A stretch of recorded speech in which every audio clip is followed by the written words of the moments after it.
Hey everyone, this is Matt Gunlock from the 3GIQ podcast. I'm joined here with my co-host Frank Gow, and we have two very special guests. Those of you who've been in the shooting sports for a long time will know these two names, but it's Becky and Tim Yackley. They are awesome ambassadors to the sport. They're good friends. Their husband Mark, I could spend hours on the phone with, just talking about guns and Marine Corps and shooting and competition all day. So we're gonna bring them on here, Becky and Tim on here, and talk about their background, their shooting history, and the latest competition they just got back from, which was the IPSC World Shoot. So Becky and Tim, if you could take turns, starting with Becky and then going to Tim, kind of introduce yourselves and tell us everything about that you want the listeners to hear. So thank you for having us on the show, Matt and Frank. It's good to be on here. So yes, I'm Becky Yackley, and you know my husband Mark from Marine Corps Reserve Action Shooting Team stuff. And yes, he could talk on the phone all day. But anyhow, so Tim is my oldest son. There's 3 boys in our family. So Mark and myself and the 3 boys, we all compete in 3-gun, USPSA, IPSC, little PRS. Yeah, some other stuff. So, it's funny because every so often I will talk to people and they'll say, like, we'll be talking about this sort of thing, like, what is your history or your background, or when did you start shooting? And I'll go into it and they're like, I never knew that. I never knew that. And I think it kind of shows how people can only absorb so much information. Mm-hmm. So I'll just be really quick and say I started shooting in 1989 because my dad gunsmithed for Krieger barrels, and we did long high power. So I shot service rifle. I shot an M14 for 4 years, and I did Camp Perry and all that fun stuff. Then shot small bore and air rifle and air pistol in college. That's where I met Mark. We did a lot of fun shooting in college, but small bore, air rifle, air pistol. Two of our friends went to the Olympics for free pistol and pentathlon. So we've had a lot of different shooting disciplines in our background. And then as the kids got older, we were living out by Quantico, and they did wrestling with the Marines at Quantico, and they did swim team. And we would get up these ungodly early hours to go to swim meets or wrestling meets. And you'd always have to work, like you're doing concessions or you're helping run the timers. Yeah, run timers or whatnot. So you never really were with your family. Sometimes you didn't get to see your kids swim or wrestle. So you're like, we started questioning, why are we getting up at these crazy hours and spending all day? And we just went back to shooting. So that was like 2011 that we all started shooting together. Yeah. Oh, wow. And I just got to say, did I hear the words high power and fun in the same sentence? It is fun because I still know my sight adjustments for 2, 3, and 600 yards on an M14. And I think it's a good, a lot of people will say, well, I'll go into that later, but I mean, it is fun. It is very good because you have to build up some fundamentals to be proficient with accuracy, and especially long range shooting, and understanding a lot of the basics about ballistics and shooting positions and all those, there's so much to learn. So something that's static and a lot slower than what we do when we shoot long range, it's a really good way to build up those fundamentals. But anyhow, I'll let Tim introduce himself. So I'm Tim Yackley. They had a whole lot of shooting experience even before I was born. I started off with 22s and squirrel hunting and stuff like that when I was under a bit younger, and worked my way up to competition shooting around 2011. So I believe I was about 14 at the time, and kind of started with 3-gun in 2012 and just took off from there. We did our first world shoot in Italy in 2015 as part of the US team. And we've been to, I guess this was our fifth world shoot. Yeah. Fifth since then. That's impressive. It's interesting. I mean, this year, the match we're talking about, Pistol World Shoot, this is my 7th international match. So the experience in traveling with firearms out of the country is pretty cool. I was laughing and looking at him. I wanted to interrupt him when he said he started shooting squirrel hunting and stuff. We bought him for his 4th birthday a little Cricket 22. Or no, Heck yeah. maybe that was. It maybe wasn't that was fourth, but that was the BB gun. Okay, it was the BB gun. But Mark was at State Patrol Academy in the summer of 2002. And that summer, I basically would say, here's eye protection. He had like chemistry goggles, and I'd just be like, we can go outside, you can shoot whatever, soda cans, stack them up for hours and hours. No, that's awesome. It's another one of those things, though, that the fundamentals of sight alignment and trigger control. And safety. And safety. You can learn it with the BB gun. No, absolutely. Yeah, no, it's kind of how I got started shooting whenever I was a young kid. BB gun in the backyard until I started getting myself in some trouble. But we'll get into that. So, we kind of covered some of it, but you two have been doing this for a long time, and being the spouse and the son of a Marine who's also a cop, this type of training is not only viewed as a sport, but also life or death for your family. Can you elaborate on how the shooting sports have evolved for better or worse on the both competitor side for you guys as a family and on the manufacturer side within the industry, since you guys are closely connected with the industry? Well, first I'd say in terms of Mark and the State Patrol, when we first started shooting 3-gun in USPSA, we all were shooting Glocks because his gun for work is a Glock, and it really made sense for him, just being more proficient with it, more accurate, and just all of the things that you have to learn and incorporate into muscle memory, and that you can do so quickly and automatically, and then have more mental bandwidth available to, run a stage plan or focus on that moving target or what's happening around you. Those all translate to things like law enforcement and military, and having the experience with the firearm you're using to the point where you can manipulate it, use your safety, all that stuff's just automatic. And then you can focus on what's around you. So that was a big part of like us when we started, that we all shot Glocks for that reason. So that like, did we ever have to use Mark's gun, or does he, just get more time shooting? And a lot of police officers don't necessarily want to do that. I think they just don't know how fun it is. Because you hear every so often people are like, you pay to shoot on your own time? Like, it's really fun. You should try it. Well, I kind of look at it as like whenever I joined the Marine Corps, going to the rifle range, throughout my career, oh, I got to go to the rifle range. This sucks. They don't make it into something that's fun. Whereas like people don't realize outside of those constraints, like whenever you're not being tested by some value that's going to control your promotion or something like that, it's something that you can just go out and have a lot of fun with. Well, and that's probably why you have had what did you say? Did you use the word high power and fun in the same sentence? Yeah. Because you probably did rifle off the deck with a sling. Right. Yeah. And that's a little bit of contortion and not very comfortable at all. I'd agree. Yeah. I don't bend very easily anymore. Yes. But now you're seeing an evolution, right? You're seeing, so you said, you kind of started talking about the evolution of what we've seen, and Mark specifically, because he's been involved with the Marksmanship Symposium so many years. I know that they would like to see the Marine Corps evolve in how they train people. And I think that what did Gunny Logan say once? Like, the Marine Corps is a big ship, and it's going to take a long time to have any effect on where it's going. But and it's to see young time. Marines. Sorry. No, I think you were going to kind of hit what I was going to hit. It has taken a long time to evolve. For us to get rid of Bullseye pistol and see USPSA take over, that was a 2.5-year transition, but it occurred. And then Frank will tell you, team is starting to introduce night shooting, like NVG and white light shooting, into the Marine Corps marksmanship competitions and Marine Corps championships, and they're starting to go out and compete at night matches. So, that's awesome. No, I could go on for hours just on the importance of shooting competitions and being proficient with a firearm and all sorts of things like that, so I won't touch on it too much. But it is very interesting for me to see our military specifically, change what they are doing based on how competitions are evolving. Like you were saying, more night matches starting to occur.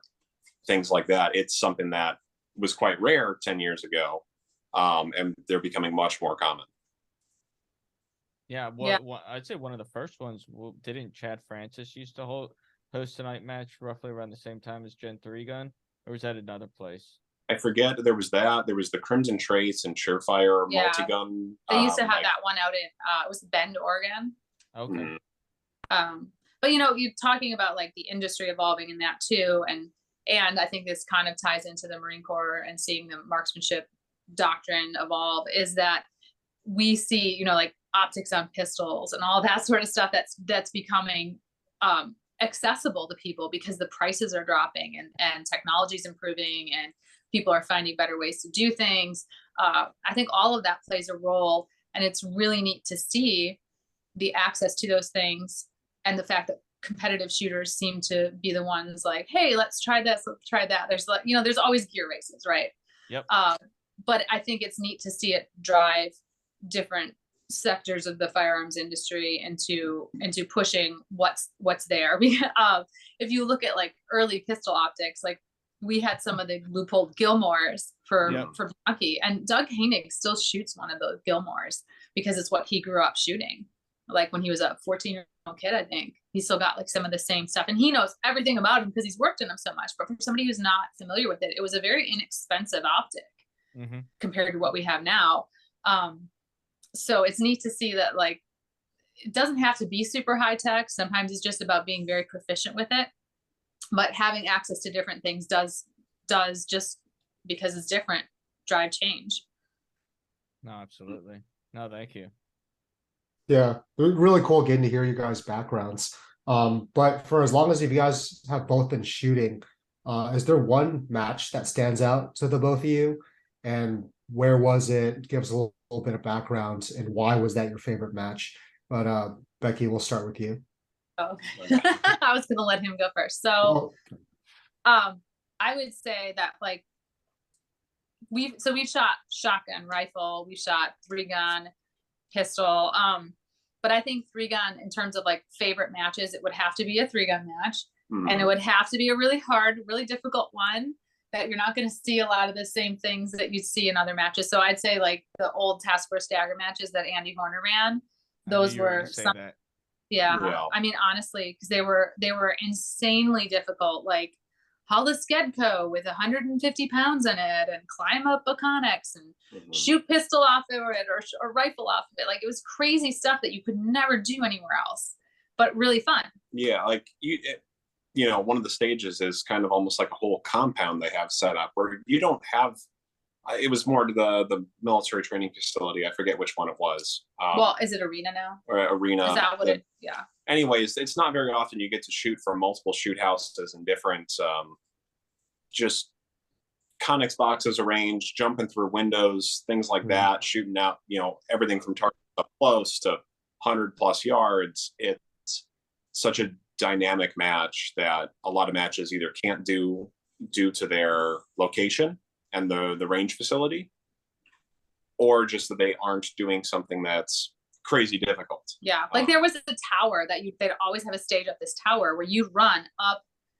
I mean, like how tall was that? I forget if it was like three or four. Yeah, like 3 or 4.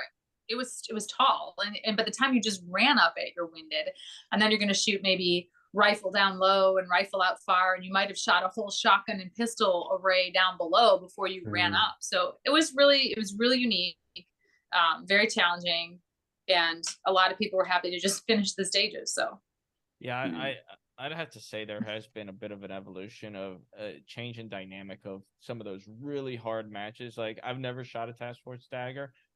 Mark talks about it all the time, but like, a good example of another match that you're never going to see again is Blue Ridge 3-Gun Championship from whenever it was at Rock Castle Shooting Center. Like that just happened to be one of the most perfect facilities for what they were accomplishing out there.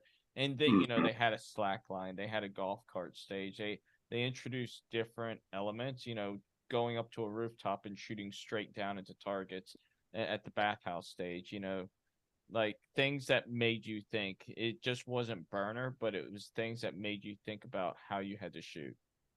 Right. Yeah.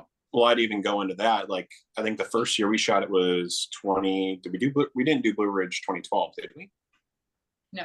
2013.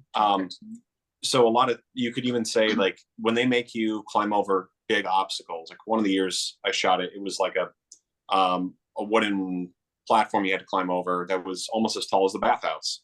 To get up on it. Yeah. I think that was one of the first years you guys shot it. They had like what they do though is that something as simple as, hey, I'm going to sling my rifle while I climb over this this obstacle. In a normal 3-gun match, you might have it slung and just run 50 yards and then unsling it. You don't have to think about it. You can sling it however you want. If you're doing pistol, just put it in front. But when you start adding in these obstacles, you have to even think about, okay, what's an actual good way to sling a rifle on me and have it secured so it's not bouncing around, and it takes that gaminess out of it. Oh yeah, I completely forgot about that. Like, you had to, you bring up a really good point. You had to think about, how do you sling, how do you unsling, how are you going to attack things certain ways, to be economical with the use of your time. Yeah. And there were things that Andy would set up in that match, like little tunnels with pallets, and you'd shoot shotgun through them, but your rifle slung. So then you do have to think about, is your muzzle going to go in the dirt? Is it going to get anything in it? Are you going to have a safety issue? And I think that those are matches that it would be really neat to see law enforcement and military. And like, yes, there were the people with those backgrounds there, but like, I think that's a really cool thing. So for you, Mark, all the other Marines that shot those, to take that back to the Marine Corps and say, we could do something really fun and learn from it and teach these young people, hey, you got to think about all these things that are going on tertiary to what you're doing to make you successful. So. No, absolutely. Yeah. I missed a lot of those. I also like how some of the evolution has gone into some of the matches. Some do it a lot better than others, but those old matches, I don't see them ever really coming back, to be honest with you. And it's unfortunate. Yeah. Well, I think there was, for a few years, Rock Hard 3-gun and then Blue Line 3-gun. I believe I shot that last year. But I believe Bruce Davidson, I don't know if he did one this year or if I wasn't able to get them. Yeah. They didn't. Those were still some of the same flavor as Andy's original matches. A little bit different, obviously, but I would really like to see something like that continue. Yeah. I do think that the difficulties everyone's faced with obtaining ammo and reloading components the last couple of years, that has actually impacted who's doing what with matches and what people are putting together, because they know they might design something really fun, but people aren't going to have the ammo to do it. So. Well, and you bring up a really good point. It's not just like ammo and reloading components, but it's the price of gas has gone up. Traveling has just increased exponentially. And then another aspect, I think we've mentioned this in the past, but there's a lot of people to think that they're match directors, and so you have a larger influx of matches popping up, and they think they're putting on major matches, but I would honestly consider them major minors or local major matches, stuff like that. So it's kind of, people aren't traveling as much as they used to. Right. And I think the abundance of matches is kind of watering down. I'd say, it's been a lot of factors, from the 2012 to 2015, 16, 17 era. And after that, I mean, we had so many different local matches and so many majors that it all grew too big and then collapsed back down due to a number of different factors. But it's a number of different major matches where you go, hey, not every one of these stages is up to par on a major match level.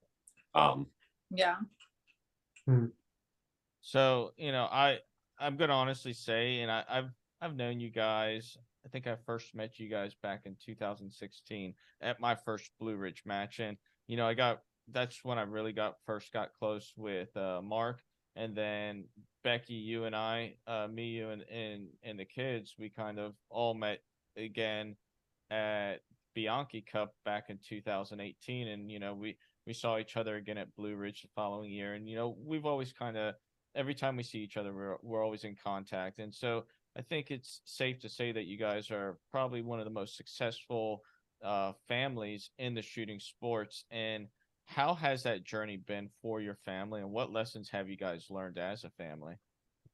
Ooh, it's a big question.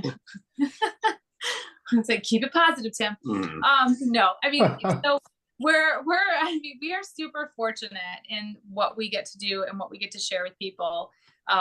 You know, in the world where everything is almost everything is looked at through the lens of social media, it's really difficult that you don't want to necessarily put your complaints out there. And, you know, like, if I could show you the amount of brass work, you'd be like, I will never shoot a match or take my family to a match. Your kids, if you showed an average teenager the amount of brass these guys have picked up, like, we go to Bianchi, we stay till dark and pick brass. Even this year, just Andrew and I, we stay till dark and pick brass, because you have to work to get something accomplished. I mean, there's a ton of work, and you know, people see like somebody who's sponsored and they think like, oh, they just have everything given to them. You know what? You could give somebody all kinds of components, all kinds of firearms, but they have to go out and put in the work to perform. So there's a lot. I mean, I think it's helped us for sure develop good work ethic. Yeah, good work ethic. Knowing how to deal with like a 24-hour car trip with 5 other people. No, I'm really fortunate and really thankful. Just the amount of time we get to spend together. It's something where the whole family can participate in the sport and shoot. So when we were younger, you're all shooting against each other in a sense. Like, you're shooting against yourself in every match, but you're all able to see what your scores are, compare each other. It's not like traditional sports where not everyone's going to play together. That we're all able to go and do one thing. If the family can go out for one weekend, then we're all going out doing some match. We all get to spend time together, hang out with friends, and without making it some kind of logistical nightmare where everyone's going off in one direction to a different sport. Yeah. I mean, I think that is one thing that the shooting sports definitely have a uniqueness to them, that you can go with your family, your friends. You know, it's not going to be like, maybe everybody can't convince their wife to go or their husband to go or their kids to go, but you can take the entire family. And I think for the most part, you're going to find that people running these events, people attending these events, they're happy to see families. They're welcoming to families. You know, few and far between, you're going to see the curmudgeons out there, and we just ignore them. But there have been some people that have been, you know, very instrumental in our sons' lives, who we have met through competition. I think you guys, you might know Tabor Bright. I know the name. Okay, so Tabor used to work with FN. Now he's at Ruger, but we met him at our very first big 3-gun match, which was the FNH 3-gun that was run out at Peacemaker in West Virginia. And Tabor was running a side match, and we met him as we're walking stages and looking, you know, previewing stages. And he invited Andrew, who was like 9 at the time, I think so, to come and help him on the side match. And other people we knew were like, no, it's cool, he can go do that. And we've become friends with him, and like, we stay in contact. When we get down to Texas now, we stop and see him. But if we had gone there as a family and then had, you know, like a negative experience, it would have been such a different story, you know? And I think this is one thing I wish more people understood, that when you see a family on the range or kids on the range, you know, like, all right, maybe the kid's not wearing eye pro, maybe they're doing this or that wrong. They don't know. Be nice, be polite, inform them, help them, because you might find somebody who's going to be a lifelong participant in the shooting sports, you know, or you might turn somebody away and they never want to have anything to do with it, you know? That's a really cool aspect I've seen with you guys. Like, I remember a couple matches, mainly the one that's off the top of my head. I want to say it was the 2019 Blue Ridge. You guys were always helping other people, you know, sharing gear, you know, like, hey, what do you need? What do you need? You know, in you guys weren't just like being segregated to just you and your family. You guys were being outward and helpful for everybody. And so, like, to have that type of dynamic, I think it's not something that you just see with your family. It's something you see in the sport overall. People always willing to help everybody. Yeah. And I know that a lot of people will, they'll make comparisons about 3-gun versus, say, USPSA or something. And they'll say, 3-gun, you could have somebody show up and they're like, oh yeah, this looks so fun. I wish I could try. And people will throw gear and guns at you, be like, come on, let's go. Let's do it. It's fun. Whereas some other sports, people might, they might have their really fancy Perazzi shotgun. They might not be so willing to be like, here, try it. So it's one aspect of 3-gun competitions in particular that I'd say like it's very grassroots, like just normal people that want to go and enjoy it. And they're willing to share. Yeah. Yeah, I agree 100%. The first 3-gun match I went out to was in SoCal. They were doing the range brief and they're like, no green tip or no steel core. And I was like, hey, what's steel core? And he looks at my ammo. He's like, all your stuff is steel core, bro. You're gonna start like a brush fire out here. And they swapped out my rounds. I had to pay for it, obviously, but someone was there. This was before the ammo shortages. Right. It was a little easier. Yeah, but it just goes to show, like, you're absolutely right. Even at that local match in SoCal, it was still very much the case that people were willing to help me out. But go ahead. No, that's a good example, though. That's a good example of the experience you had. If you had had a different experience, if they're like, dude, you can't shoot, you're gonna sit in your car today. Yeah. That might have changed your perception of the community. Absolutely. And if you're treated a certain way and you're welcomed with open arms, then you are more likely to perpetuate that same treatment for new shooters. I love having new shooters in my squad. I can tell if you are nervous. I can tell you don't know what you're doing, but it's okay. Like, I want you to keep coming out. I want to grow the community. So yeah, absolutely. Seeing as you all shoot as a family, how did you all establish like a training regimen? How do you structure the dry fire versus the live fire? And then I know we're getting a little bit into the next subject, but I would love to hear about you guys' preparations for World Shoot, seeing as you guys shoot a lot of other disciplines. So Tim, we'll start with you this time. Yeah. So as far as training goes, we've got a range at our house. So we've got the property for it. So the training is much more free form than if we had to go and, travel to a range. Really just whenever we have time, go out, maybe an hour one day, 2 hours the next day, dry fire mixed in whenever. We do so many different things. A lot of the time too, what we are focused on will depend on what event we have coming up. So for example, we shot that prairie fire, which was like a very bullseye style accuracy sort of match. And everyone kind of stopped what they were doing for a little bit. And we spent like 2 weeks just kind of honing in on sight alignment and trigger control. Well, and then we use dots too. So like, I think that if you want to ask about the structure is like, figure out what is the most important thing you need to focus on, which is good life skills for life skills. It's similar to when you're starting out, you want to pick kind of what's the lowest hanging fruit. What do you know that you need to work on? If you just went to a match and missed every single slug target, you need to work on your slugs for the next match. If you were fumbling way too many loads, the next thing you need to be doing is shotgun loading. And I think when we switch over for different disciplines, whether it's USPSA to 3-gun to PRS, there's a bit of, hey, I know I need to work on this for the next couple of weeks. And you just keep cycling through that throughout the whole year. Yeah. In addition to just general practice, general shooting. And reloading. And reloading. But no, I mean, honestly, I think the training regimen and like, you asked about dry fire, we will, because we're in the car together, when we leave an event, we tend to, sometimes it's constructive criticism. Sometimes it borders on criticism. Like this one's not shy to say, you need to work on this. But maybe you need to hear it just like that. You can't sugarcoat it. A lot of people in shooting sports, especially people who compete with family or friends, will say, hey, give them like 5-10 minutes, then you can say something to them.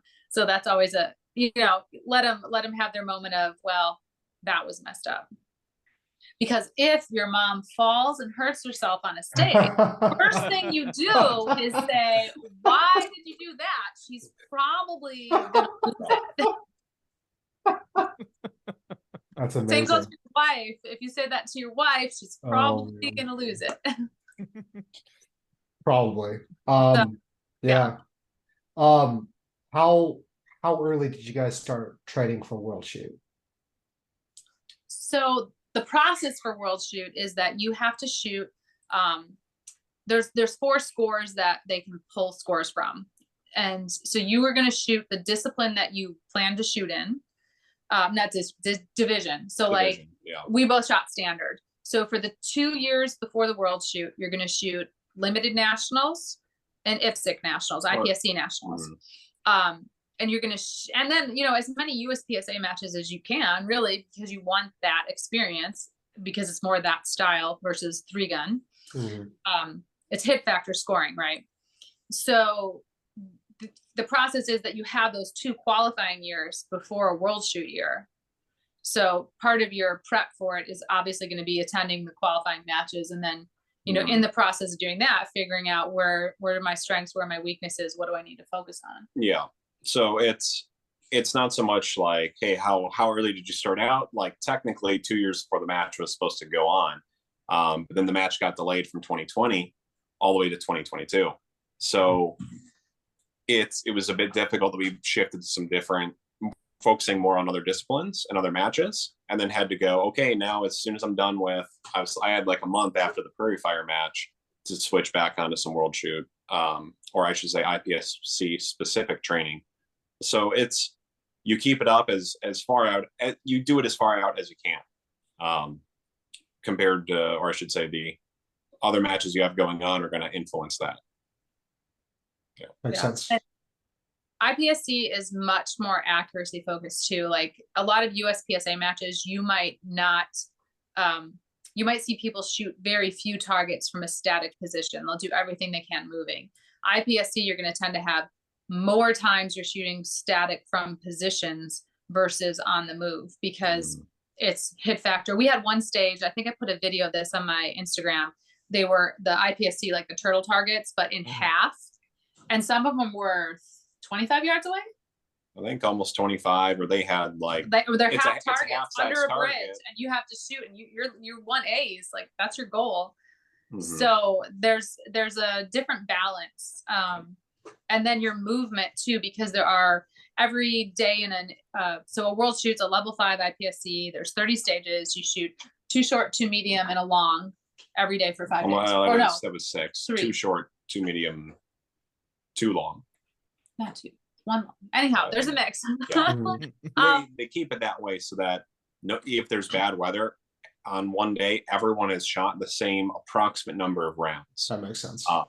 Yeah. So you try to say like, hey, if it's a 30-stage match, there's X number of rounds. Each area has roughly the same number of rounds. So they aren't just going to go out and design stages. They're going to design stages and then figure out, hey, like each area that you're shooting that day has to be approximately the same number of targets, number of rounds. But then, so when you have these short courses, they're very short. Like they might be 6 seconds short. They might be 10 rounds. Yeah. So your movement and everything being very, very precise becomes more and more important.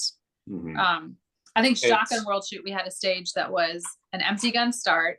You loaded your gun and you stepped in a stomp pad, which activated some throwers, and you shot like a few static, the thrower, a couple static, the thrower, you know, and it was very much like you had to watch.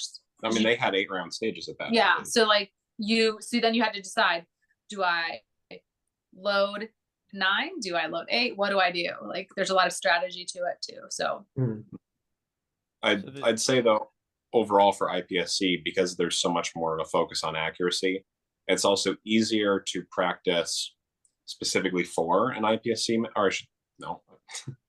it's easier to go between different disciplines as long as you have much more of an accuracy based practice regimen.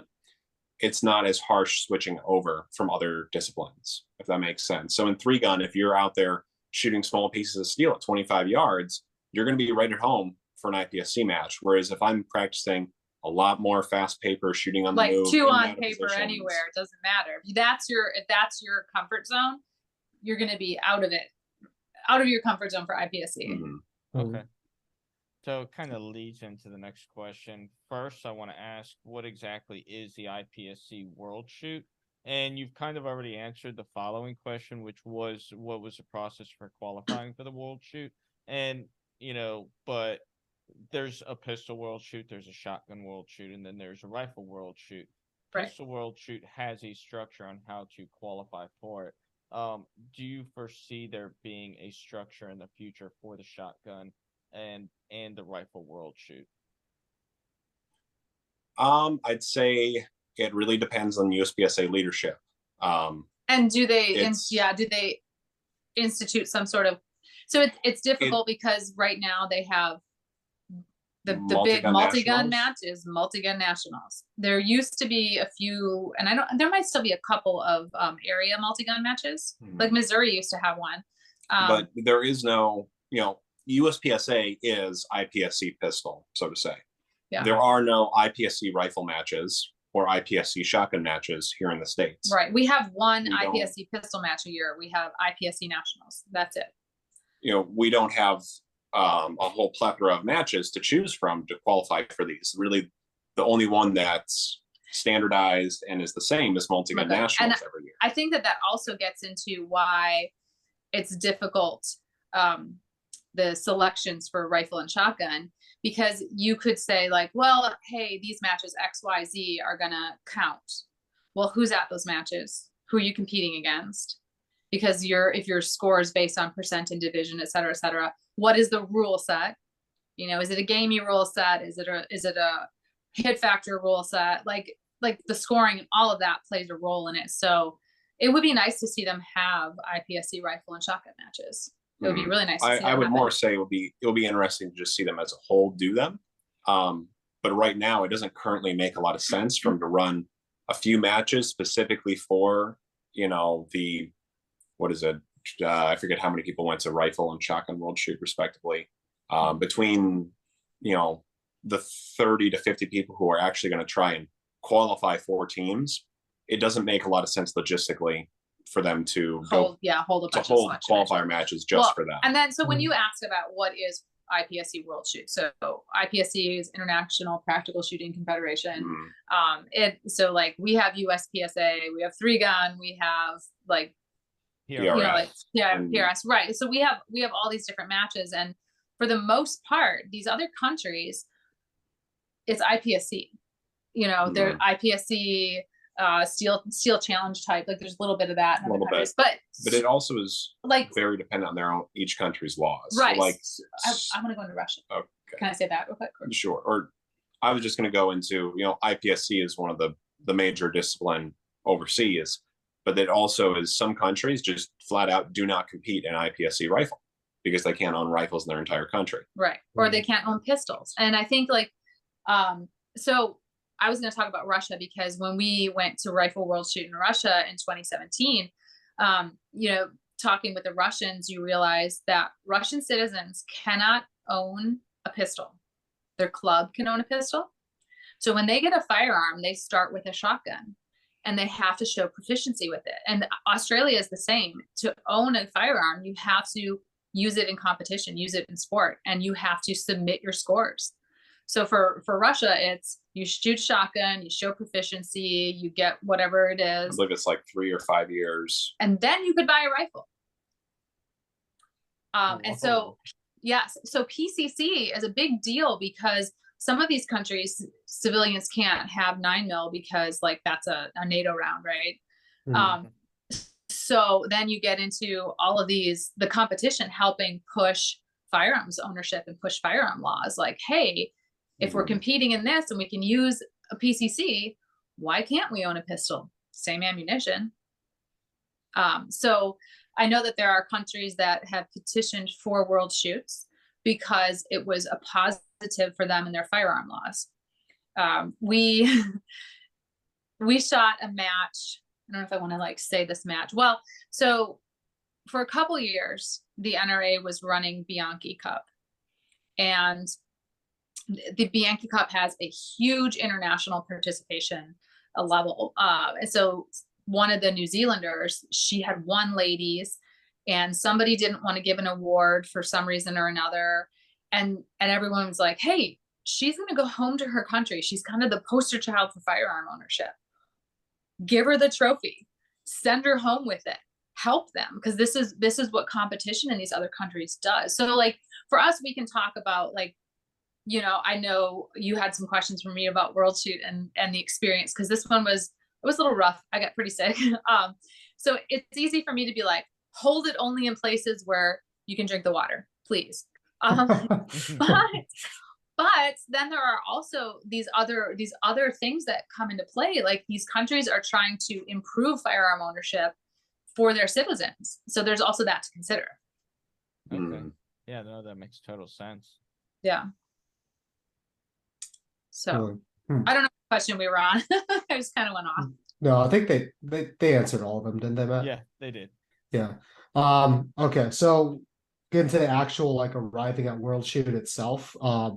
So once you knew that you were going, can you talk us a little bit through the logistics of planning to go to Thailand with guns, and then some of the stuff that actually happened? We don't have to go too far into it, but some of what actually happened when you were in Thailand.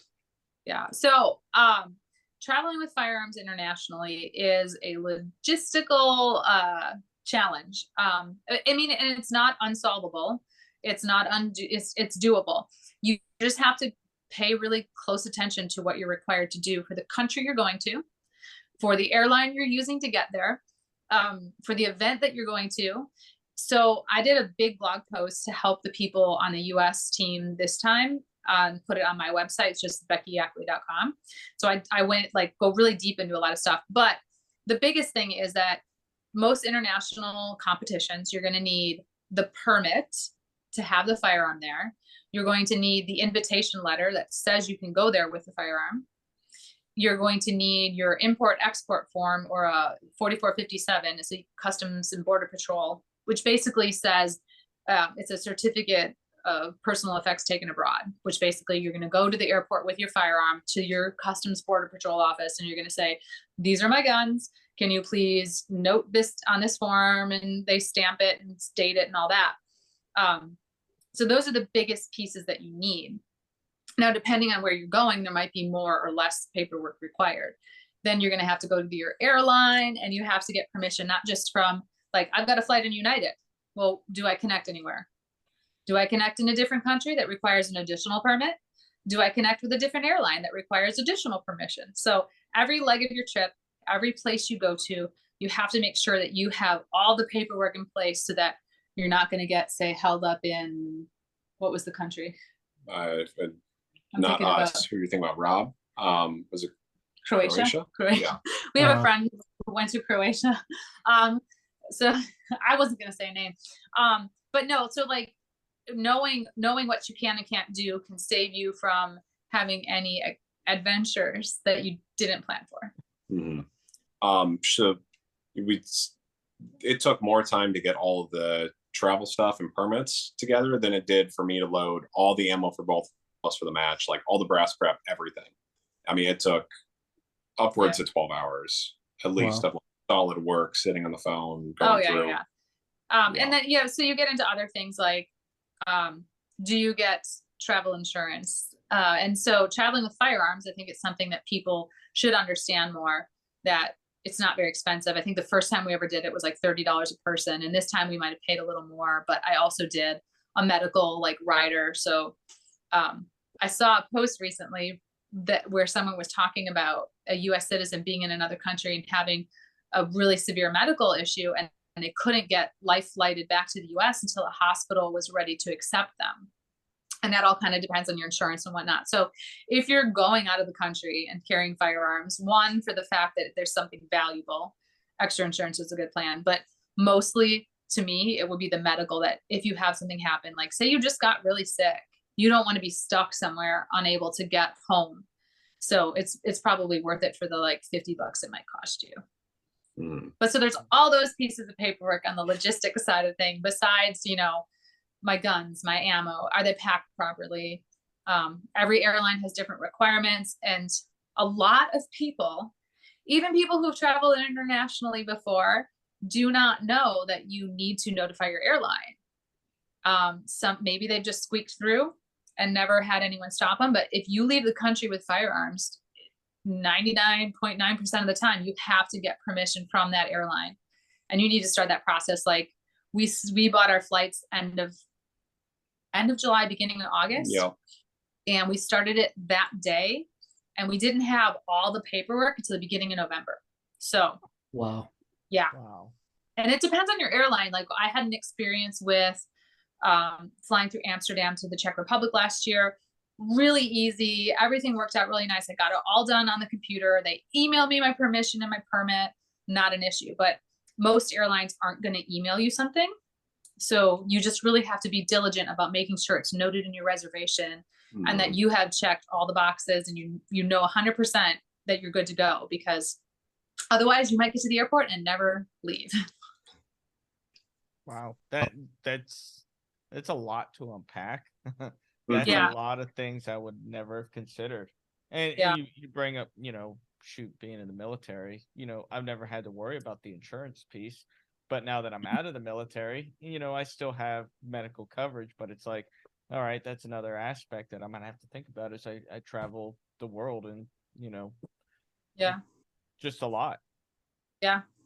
And I mean, are you going to experience a problem? I mean, since we've gone to Russia, every trip since 2017, I've done insurance for it. And it seems like, I'm probably not going to need this. But when we were sitting there at the airport in Thailand and we knew that our flight was boarding and we're getting texts saying our flight's boarding, I was really glad we had that insurance, because if it came down to it, we'd have coverage for a hotel room. We'd have had coverage to help us with our flight, all that stuff that's beyond our control. So, yeah.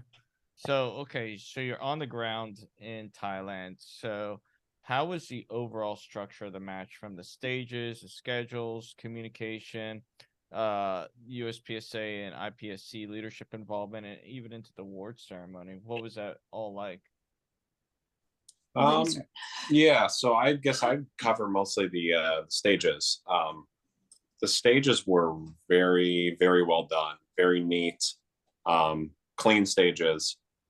They were very clean, visually clean, and themes. They had all the different themes. They had really good props. The shooting areas, even, it's not just, hey, let's lay some fault lines down. They raised them up about, I think they used double height fault lines and filled the shooting area in with gravel. Which helps with water. Like, and if this was the end of their rainy season, so I think that seeing that preparation was good. Again, this is a stage I think I put on Instagram. It was like the themes, all the stages in certain areas were based on food. In another area, it was all like Thai festivals. Yeah. So the one that was like the water lily floating flowers or lights or whatever, the plastic they had down, I think at some point it had been blue, like that it had been on the ground for a while, which I wish I could have seen it when it was all pretty and blue. But the being on the ground for a while led people to question, and I'll just leave it at that. Like, you can deduce what people were asking and wondering, but that it did appear some of the stages were on the ground for a while. But no, I mean, I had a lot of fun shooting the stages. They had things that were difficult enough, but not so crazy. It wasn't like every single stage you're going, oh my gosh, like I just gotta stay in the game and just keep fighting with this. There was at least some where you could go, hey, this one's going to be difficult and I really got to watch this. This other one, hey, like I just got to shoot it solid. There's nothing crazy here. It's just about the execution. Yeah. So the big difference, a lot of people might not know, IPSC, you do not get to walk stages until it is your time for your squad in the match. So there's usually tape or a ribbon or a line, something, and you cannot go forward to that. So you cannot be on the stage or even like right behind the fault lines. You got to stay back. So you getting there and previewing, like watching people shoot, is really important. Yeah, I'd say so. We had I believe it was 3 minutes for the entire match, or was it 4 minutes? There were a couple long ones or 4. Anyways, 15-person squad. I got at most 2 walkthroughs. The average, or I should say like 90% of the time, I got 1 walkthrough through the stage. Yeah. Oh, wow. And then I got whatever my time was when I was on deck, generally 2 walkthroughs. And so they're very when strict. I was on deck. So Yeah. I had to have my plan set in 1 walkthrough. Yeah. Every single time. So if you attend an IPSC match, like that level of a match, that's what you're going to experience. We shot Australasia in 2019 in the Philippines, and it's the same. Like, it's a big match, tons of people, and you don't get to walk the stages. You have to have a plan so that when you're on there, you know what you're doing already. Like that first walkthrough, you have to go, what's my, little visual aid for coming up at this position? Where's my foot going? I mean, you have to go through and not take forever, because everyone has to get through in the walkthrough time, but say, hey, I've got 1 walkthrough. I've got to pay attention to every single thing that I do, do that in 1 go, and then come back and memorize it all. And now, okay, when I'm up in 20 minutes, I can go and execute. So that is one of the most difficult things, I'd say, shooting an IPSC match versus a USPSA match. No, that makes sense. That's a cool aspect, because people tend to heavily rely on those walkthroughs rather than just go out there and perform. Mm-hmm. Yeah. And so this match, when we've done rifle and shotgun, we've never had a US competitor in the pre-match, or at least nobody that videoed all their stages and shared them with the whole team. So Trevor Cotter, he does a lot of USPSA, he shot the pre-match, and he uploaded like first person video, like helmet or head, camera, and then his stage videos. So for all 30 stages, everyone on the team was able to see that. And that was a huge help. So a lot of people didn't rent a car. Most people did not rent a car. They just had a driver or took a taxi to the range. So you were kind of limited. Like shotgun and rifle, we stayed on that range as long as we wanted, because we always had our own car. Well, except Russia. Yeah. That was its own story. But you tended to have as much time as you wanted. It was a little easier logistically. So this was really nice that some people's flights got delayed. Matt Hopkins, I know he didn't get in till the morning he was going to shoot. Oh, wow. So he's able to look at those videos then and at least have a ballpark idea, like a pretty good idea of what you're going to do. Because a lot of times standing back behind where you're supposed to be and looking at the stage, you can guess what you think you're going to see from a position. But it's nice to see that video, that first person video, and really understand, all right, this is going to present itself. So you could really, and then plan your reloads so that when you do get your walkthrough time, you pretty much have the stage mostly dialed in. You're just going to fine tune it. No, awesome. Yeah. No, thank you for that. How did the scheduling go? I mean, so it's 30 stages, and if I remember correctly, it's 5 days of shooting with 1 day off. Do I have that right? Yeah. So we had our first day of the match off. So we basically didn't have a day off, because the first day of the match, we're going to go watch our first couple days stages. But yeah, for this match, it was different than what we've experienced with rifle and shotgun, because they had all of the US shooters, except maybe 1 or 2, were all on the same schedule. So everyone was shooting at the same time from the US. Yeah. I mean, not the same stages, but same, morning, afternoon, whatever the schedule was, it was. Yeah, no, I mean, everything ran on time for the most part. Sometimes we were done an hour ahead of schedule, which was nice. Yeah. There weren't any huge delays like at your average match where you go, hey, this one stage is taking forever, and now we're a whole squad behind and it's just going to run late today. They're like, nope, we're running on time 100%. It's good. Yeah, they had some issues our second day with scoring. So IPSC, they don't use practice score. But I believe it's live, isn't it? It's live or almost live. Well, because they wouldn't update it till the end of the day a lot. You wouldn't see them on IPSC's their scoring portal. And they had the Wi-Fi go down a couple times, so that was a little, you know, it's like any match where you're, you know, like, hey, let me see where it's written on the Technology. page. Yeah. Mhm. Yeah. Mhm. Interesting. Yeah. And the match layout, the range was purpose built for this event. So it was kind of like a big U, a big horseshoe.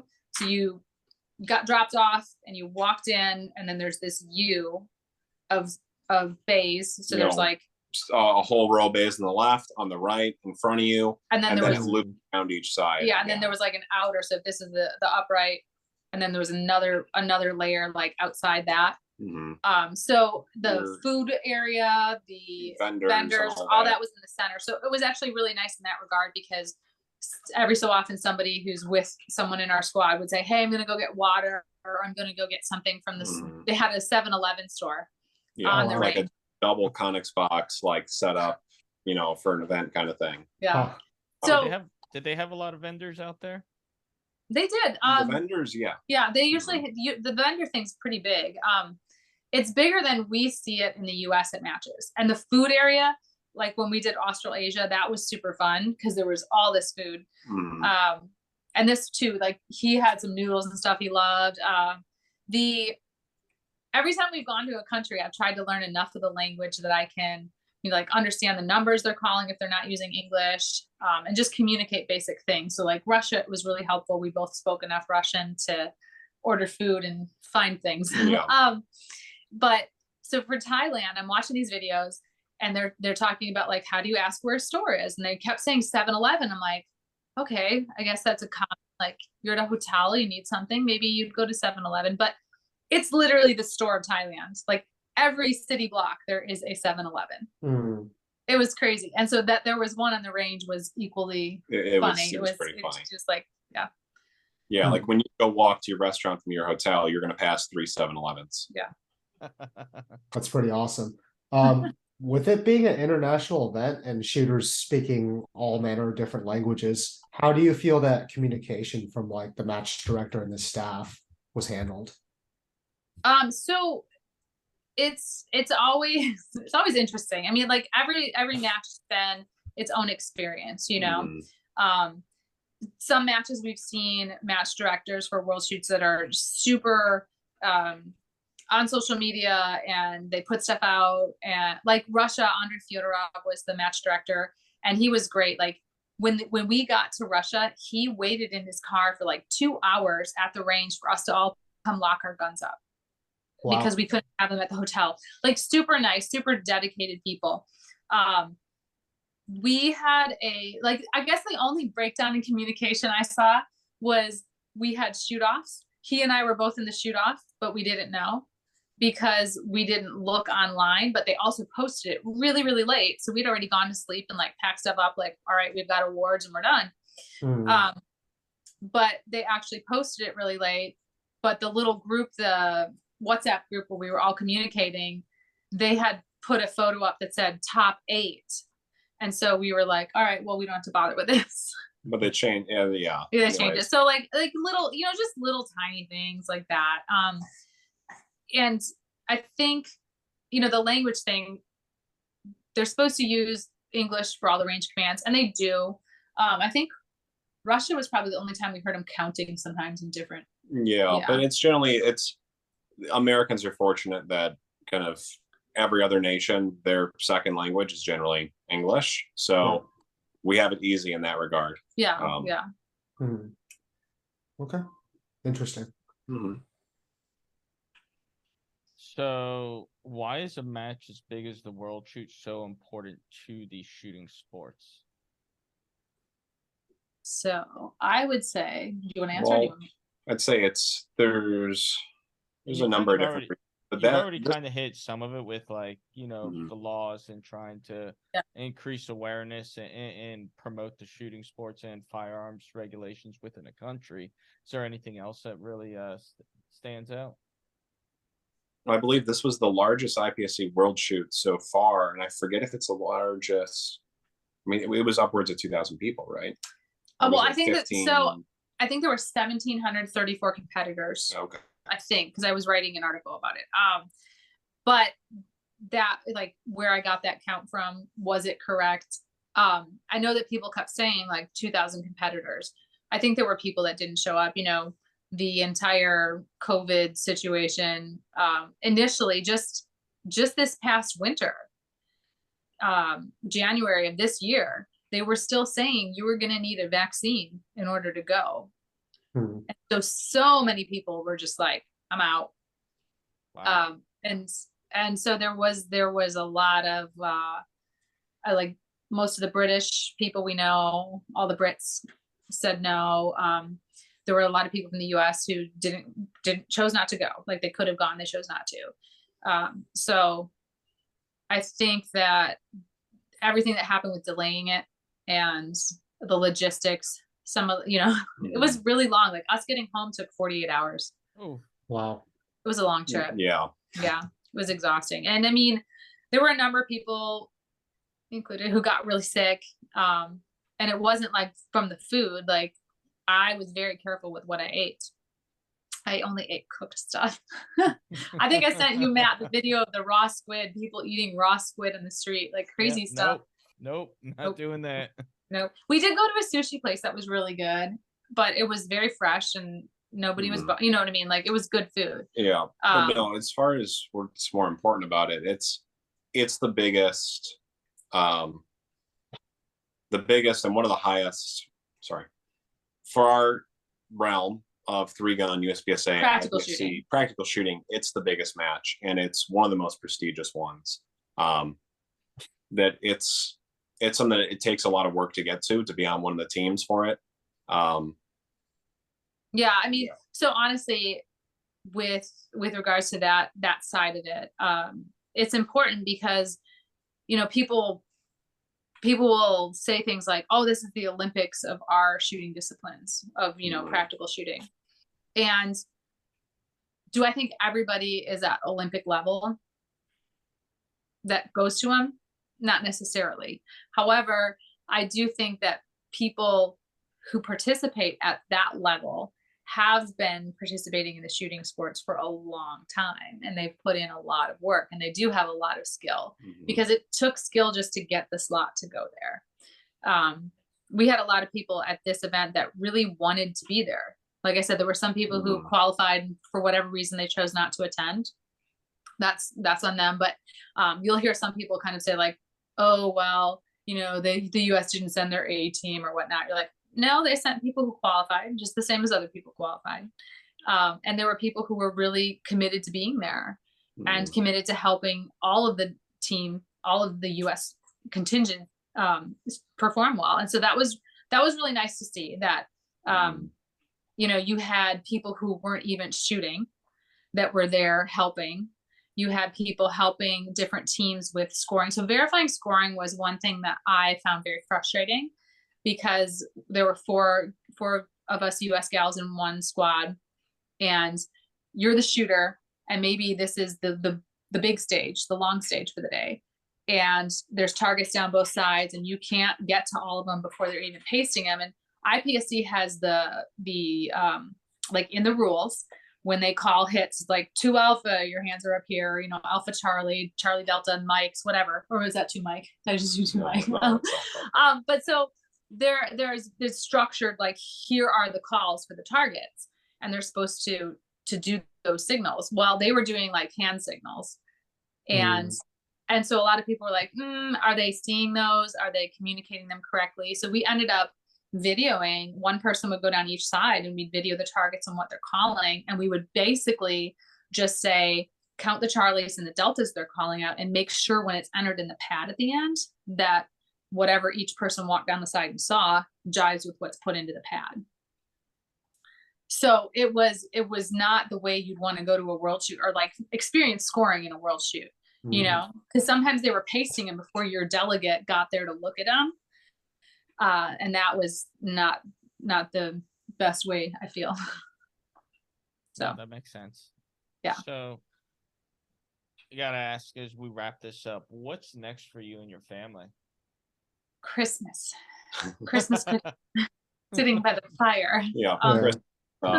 Immediately next, kind of have a nice little night in, as there's a snowstorm.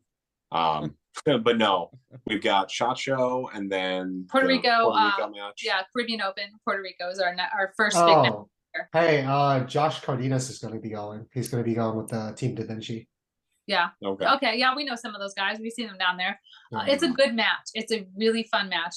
They Yes. want to be on range. Yeah, we a bunch of us. So our plan is to go in 2024.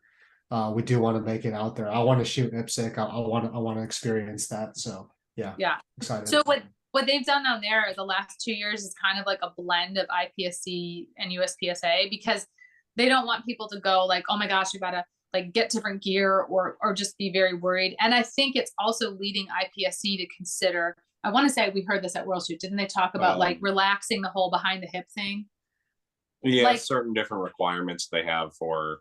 so like here it's single stack is the only division anymore in USPSA where it's got to be behind your hip, right? Is it just single stack? Does production have to? No, What's they really bad? changed production. Yeah. Okay, so yeah, then it is. So I think single stack.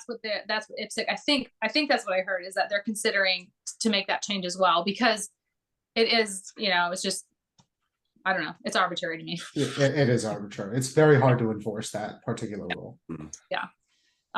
So anyhow, so Caribbean Open, Kafia and her dad, they do a great job. And last year there were like huge things of paella for awards, and like everyone has a beer, everyone drinks and has good food, and they laugh and they dance, and it's just fun. It's a really fun group of people. I need to get overseas again. That's Puerto Rico. It's part of the US. Yeah.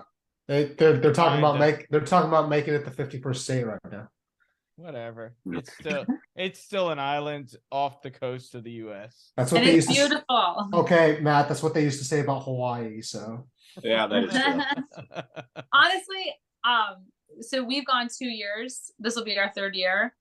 And so Andrew and I, our youngest and I have been the ones that have gone. And last year I researched how to take everyone, see some of the pretty beaches and stuff. And we had a really nice trip, and it's affordable. It's not like crazy. So you could take your family to a beautiful beach and not spend a ton of money. So, Nice. Yeah. cool. Very nice. Yeah. So is there any before we wrap this up, is there anything you guys like to say? Thanks for having us on. Yeah, thanks for having us. Awesome. Well, no, we do appreciate this. We hope you guys do well in this snowstorm tomorrow. I'm gonna have to give Mark a call, just be like, hey, stay safe, don't do anything stupid. Yeah, I think he's got there's no one else in his area tonight and tomorrow, so it'll be interesting. Yeah, might get home later tonight, might get home in the morning. Yeah. Well, stay safe. Looking forward to seeing what you guys accomplish in the future, and looking forward to the next time we can all get together again. But yeah, for sure. Again, thank you for coming on. And to the listeners, we hope you enjoyed this. Let us know what you think, and let us know how we're doing. Have a good night.